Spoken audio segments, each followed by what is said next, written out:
நம்ம கணேசன்ட தான் 10 பைசா வட்டிக்கு ரூபா கேட்டிருக்கான்ப்பா. 2 நாள்ல தாரன்னு சொல்லியிருக்கான். அவன் தந்த உடனே அவன் பணத்தை வந்து கெட்ட சொல்கிறேன் ஐயா. அந்த ரூம்ல என்னமோ அமானுஷமா என்னமோ நடக்குது ப்ரோ. 3ஆம் நம்பர் ரூம்ல யாரும் இல்லாத சாலை ஒரு பழைய கட்டிடம் உனது. இங்க வர வேர்க்க யாரும் இல்ல, ஆனா வழி அனுப்பாம விடுதே விடுதே. சாயந்தரம் நாங்கள் ஃப்ரெண்ட்ஸாக சேர்ந்து பேசிகிட்டு இருந்தோம். திடீர்னு எனக்கு மட்டும் ஒரு சவுண்டு கேட்டுச்சு ப்ரோ. என்ன சவுண்டுன்னா யாரோ முணங்குறாங்க. தப்பிக்க வழி இல்ல. போது சொன்ன வார்த்தை மாதிரி இப்போ பேசலையா.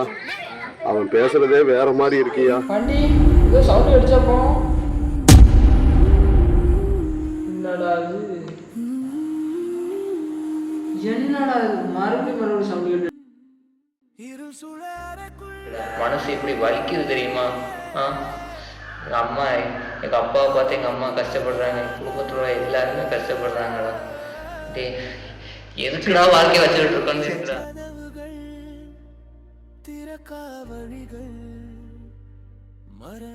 இதுக்கு வர சொன்னாரு, நம்மளே இங்க வரக்கூடாது தான் இருந்தோம். ஏன் இவர் வர சொல்றாரு? அந்த ட்ரஸ்ட்காரனை நான் சும்மா விட மாட்டோம்ல. இது மெமரி கார்டு மாதிரி இருக்கு. விடுதே விடுதே, இது சிக்கிக்கொண்ட ஒரு சிலந்தி வலை.